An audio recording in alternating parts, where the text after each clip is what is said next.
Hi, welcome back to my channel. If you don't know who I am, which you probably don't, my name is Mouse. We have lots to talk about. I have some words for you. Okay, let's talk about it. Today, we're going to talk about how choosing yourself is not always sunshine and rainbows. Sunshine? Ooh, I feel like this is a hard one to swallow because a lot of people create this expectation that you're going to choose yourself and it's going to be so beautiful and you're going to love it. And yes, you will have that once you're settled in it. But as you are developing that, as you start walking through that or walking through everything that you have to unlearn, yeah, it's not easy. It's sometimes the safety, the security, the comfort that you built within yourself is the very obstacle that's in your way from you being able to choose yourself. Choose yourself, lean into self-love however you want to present it. But every time you feel like I could do whatever it is that I want to do if they stayed or if they loved me or if they cared or if they chose me, it would be easier. I would feel more motivated if they chose me. I would be able to show up better if they chose me. All of that those are obstacles of comfortability and safety. The illusion, that's the word I'm looking for. It's the illusion of comfortability and safety. And it's really you placing your value, your self-worth, and whether someone else sees it. Which is wild because if you think about it, we know that people in this world see colors differently, right? Sometimes we label them as colorblind people. But just because they see something different than what other people might see it as, or whoever said that was the color, doesn't mean that what they see isn't reality. You know what I mean? So you're going to spend all this time trying to make someone see the same color as you, and then that's when you're going to believe that it's that color? No, you matter. Your interpretation, your experience matters. And I don't know if I'm speaking in abstract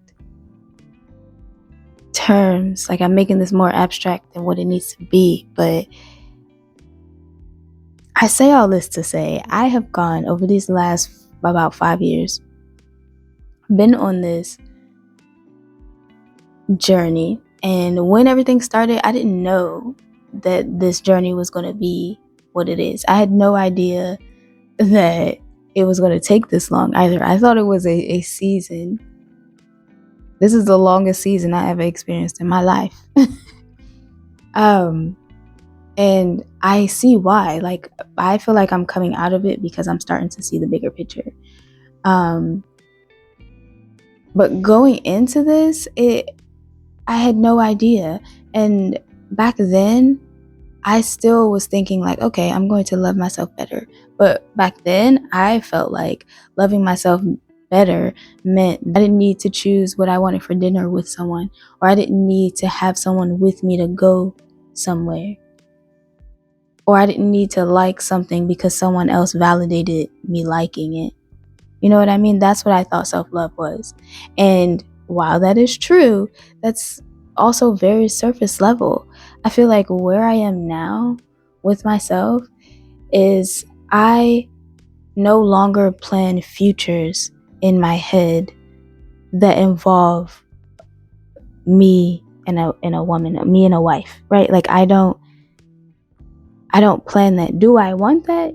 Yes. It's something that I want, but it's separate from me envisioning my life, right? If someone comes along, she will fit in that and we will align in a way that nothing about what I'm imagining changes except that someone else is there now, right? Or that we are merging desires or whatever. Or even when I think about skills, right? I used to imagine I want certain skills because then it'll put me in a better place when I have a family for my kids and for my wife, right? And so I don't mean that because you plan for other people you don't have self-love.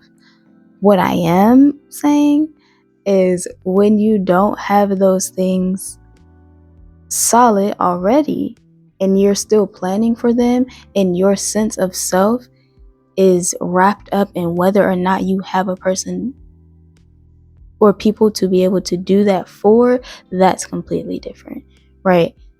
I still have a sense of self even though I am single, right? I still have these plans. Nothing about my plans change because I am single. Nothing about my drive changes because I am single. That's what I mean about self-love and the journey to getting there. It's not easy, but it is so worth it. So anyways, so sorry. I feel like I'm rambling. I want to try to give a maybe roadmap of what I would have told myself 5 years ago starting out this journey of self-love. Number one is self-love is not just a switch that you can turn on and you magically have it. It's going to feel uncomfortable AF. Like you're going to feel like, again, you're removing the shelter that you build around you to keep you safe and secure. You're going to have to kick all of that down because really it was made of stuff that was making you sick. Okay? Metaphorically speaking. Number two, you are going to experience things that are designed to help you practice self-love. So it might be easy to think, oh, this is a sign I should go in this direction, and it isn't. For example, you might feel like I'm just saying this because it's a universal example. You might feel like, oh, I walked away from this relationship because whatever reason that you had. That's starting to face discomfort in the name of self-love. But then they start coming back and they're saying all of these words that sound like they mean well and they have better intentions, but you can tell in their behaviors that it's not there. But you're not willing to pay attention to the behaviors or give time for the behaviors to happen because you want to believe the words. That is a test or a practice, rather. That is a practice for you to choose yourself. And in that moment, you have to choose what you know over what they say. Right? Okay. Number three that people talk about that I think is good that they talk about is that you are likely going to lose relationships that you never thought that you would lose because they are no longer in alignment with who you are becoming. And you would think that they would be aligned with that, but it's not even on a conscious level. Like it's not like they're like, ew, you're being different, we can't be friends. But you're going to notice that your friendships start to either get more and more distant until they end, or some of them are just going to end abruptly. So be prepared for that, or expect that rather. I don't know that there's a way that you could be prepared for that, but expect that to be one of the things that happens. Number four is going to have to be that there are going to be moments, lots of moments, where you feel lost because one, you weren't taught how to do this growing up. Some people were taught how to like prioritize themselves and love themselves. You were not taught that. So you're going to be an adult trying to learn something that majority of the world, just because they had a certain experience, believe that you should already have. You are not behind. You are not wrong. And you have the right to go through this experience, and you will find people that will help you through, but this is a slippery slope because you also don't want to be placing all your value in your growth in whether or not someone else shows up to teach you. Who you can rely on is a therapist. Be willing to date around for therapists. If a therapist you need a therapist that does more than listen to you, right? You need somebody that's going to challenge you. You need someone that's going to validate you. Someone's going to meet you where you are, and you have to be willing to grow.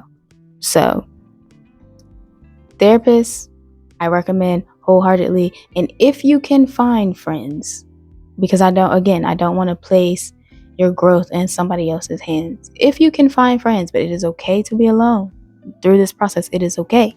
Okay. Aside from a therapist and maybe like one really close friend, right? But if you got to lose them, that's choose yourself over keeping them people. That's the practice. Also, on that last note, like, I can do a separate video, but how you know when you need to choose yourself and over other people, or how you know how to do that, is when usually in the beginning where you're choosing the option that makes you feel safe, right? If you're not having certain conversations because you don't want to stir the pot, if you're like sitting there thinking like, wow, why would they say that to me? Like, and then you're choosing to see it from a positive light without giving them the opportunity to say or give you that positive perspective. That's another sign. Like, usually the signs that you have been using to build this little shelter, right? This little boulder obstacle that's in your way. Like, usually it's the things that make you feel safe and comfortable within dynamics where you choose not to speak up, you choose not to say anything for yourself, and you choose to see them in a more positive light outside of how that situation actually made you feel. Not saying that you got to assume everyone has ill intent, but there's a difference from that made me uncomfortable and being willing to talk about it, then that made me uncomfortable. Oh, well, I'm sure they didn't mean it that way, and then you brush it under the rug. That's what I mean. And this is the last one for this video, but one thing that I love to do, that I would suggest to do throughout this time, anytime there's a song that you hear playing or anything that makes you think of another person that's rooted in beauty and love and care, do that for yourself. Meaning, there would be songs that I would hear and I would think of them in relationship to who I was dating, right? Like, I would feel that song for that person. Start feeling that song for yourself. When it comes on, go in the mirror and train your brain to sing that to yourself. See yourself as someone that you're loving. Do that in the mirror. It is going to be uncomfortable at first. It's going to be uncomfortable at first. But get uncomfortable, dance, cry if you need to, do what you need to, but start showing yourself and giving that, what is it called? Like, expressing that love outwardly to yourself in the mirror. Sing the song out loud, dance around, hug yourself, do that. That has been so fun. It's a nice way to move some of that energy out, and then also show yourself, I'm here. Like, you're able to see, because we can't see ourselves in any other way. So yes, that's my 5 little I guess things that I would tell myself if I could talk to my past self. It is a journey. It does take a while. I'm not saying that it's going to take you 5 years. I'm not saying that it won't take you longer. It's your journey. It's individual to each person, or it's unique to each individual. And yeah, but I promise you, like, even before now, like, now I'm at a point where I'm like acknowledging, like, wow, I have so much love for myself, and I can see how I developed that. Even while I was like in the process of developing that, like, I saw so much beauty in it, and each step felt like a step closer. So I don't want you to think you have this long road and it's just going to be uncomfortable the entire time. But I do want you to have realistic expectations that there are going to be moments that it's going to be uncomfortable, because you're not used to it, and you have been taught or conditioned, whether it was, anyways, you've been conditioned nonetheless to believe that your worth, your value is what you can give to people, what you can do for people, how you can show up for people, and them in turn choosing you. And when they don't, your whole world is rocked. So yeah, just, I don't know why I needed to make this video, but I'm sure that it'll be useful for someone. And if not, just my own personal growth journey in general. And if you made it this far, again, like I said in my last video was on unemployment and it not being your worth. It's not like, being unemployed has nothing to do with your self-worth. And this is an extension in a way of that, like how to continue loving yourself, because I realized that I put that video out and some people might not even know how to handle certain things. If relationships are ending because you're unemployed, if friendships are ending because you're unemployed, and then also just like your own relationship with yourself being affected by being unemployed. So I wanted to add this on the series that I have going on called the In Between Chapter. This is the third video in that series. Anyways, I was going to say that I am working on my cadence and I just am grateful for you if you were able to make it through this video and watch it to the end and found it helpful or useful. Please leave a like, comment, and subscribe. Leave a like, comment, and subscribe if you'd like to stick around. Yeah, thank you again. And I will see you in my next video. But while you're here,